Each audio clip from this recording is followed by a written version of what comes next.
ಮಂಗ ಮಾಡಿದ ನ್ಯಾಯ ತಕ್ಕಡಿ.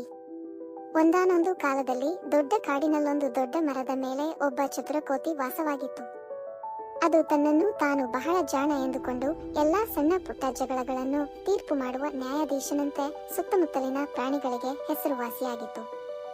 ಒಂದು ದಿನ ಎರಡು ಬಿಲ್ಲಿಗಳು ಒಂದೇ ದೊಡ್ಡ ತುಂಡು ಚೀಸ್‌ನ್ನು ಪನೀರ್ ತೆಗೆದುಕೊಂಡು ಜಗಳವಾಡುತ್ತಾ ಬಂದವು. ಇದು ನನ್ನದು, ನಾನೇ ಮೊದಲು ಕಂಡೆ ಎಂದು ಒಂದು ಬಿಲ್ಲಿ ಗರ್ಜಿಸಿತು. ಬೇಡ, ನಾನು ಮೊದಲು ಹಿಡಿದುಕೊಂಡೆ ಎಂದು ಇನ್ನೊಂದು ಬಿಲ್ಲಿ ಜಗಳವಾಡಿತು. ಜಗಳ ಹೆಚ್ಚಾದಾಗ ಇಬ್ಬರು ಕೋತಿಯ ಬಳಿ ಬಂದು, ನೀನೇ ನಮಗೆ ನ್ಯಾಯ ತೀರ್ಪು ಮಾಡು ಕೋತಿಯಪ್ಪ ಎಂದು ಕೇಳಿಕೊಂಡವು.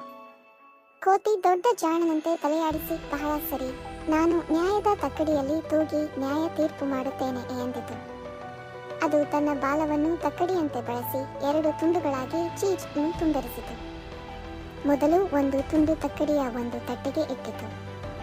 ಅಯ್ಯೋ, ಇದು ಸ್ವಲ್ಪ ಚಿಕ್ಕದಾಗಿದೆ ಎಂದು ಹೇಳಿ ದೊಡ್ಡ ತುಂಡಿನಿಂದ ಸ್ವಲ್ಪ ಕಚ್ಚಿ ತಿಂದು ಸರಿಪಡಿಸಿತು. ನಂತರ ಇನ್ನೊಂದು ತುಂಡನ್ನು ಇಟ್ಟಾಗ, ಈಗ ಇದು ದೊಡ್ಡದಾಯಿತಲ್ಲ ಎಂದು ಮತ್ತೆ ಕಚ್ಚಿ ತಿಂದಿತು. ಹೀಗೆ ಒಂದು ತುಂಡು ಚಿಕ್ಕದಾದಾಗ ಇನ್ನೊಂದನ್ನು ಕಡಿಯುತ್ತಾ, ದೊಡ್ಡದಾದಾಗ ಮೊದಲನೆಯದನ್ನು ಕಡಿಯುತ್ತಾ ಕೋತಿ ತನ್ನ ಹೊಟ್ಟೆ ತುಂಬುವವರೆಗೂ ಈ ಕೆಲಸ ಮುಂದುವರಿಸಿತು. ಕೊನೆಗೆ ಚೀಸ್‌ನ ಎರಡು ತುಂಡುಗಳು ಬಹಳ ಚಿಕ್ಕವಾದವು. ಇಬ್ಬರು ಬಿಲ್ಲಿಗಳು ಬಾಯಿ ಬಿಟ್ಟು ನೋಡುತ್ತಿದ್ದಂತೆ ಕೋತಿ ಕೊನೆಯ ತುಂಡನ್ನು ಬಾಯಿಗೆ ಹಾಕಿಕೊಂಡು, ಈಗ ನ್ಯಾಯ ಸರಿಯಾಗಿ ಆಯಿತು, ಇಬ್ಬರಿಗೂ ಸಮಾನವಾಗಿ ದೊರೆಯಿತು, ಜಗಳ ಮುಗಿಯಿತು ಎಂದು ನಗುತ್ತಾ ಮರಕ್ಕೆ ಏರಿಹೋಯಿತು. ಬಿಲ್ಲಿಗಳಿಗೆ ಏನೂ ಉಳಿಯಲಿಲ್ಲ. ತಮ್ಮ ಜಗಳದಿಂದ ಕೋತಿಗೆ ಉಪಯೋಗವಾಯಿತೇ ಹೊರತು ತಮಗೆ ಏನೂ ಲಾಭವಾಗಲಿಲ್ಲ ಎಂದು ಅರಿತುಕೊಂಡು ವಿಷಾದದಿಂದ ಹಿಂದಿರುಗಿದವು.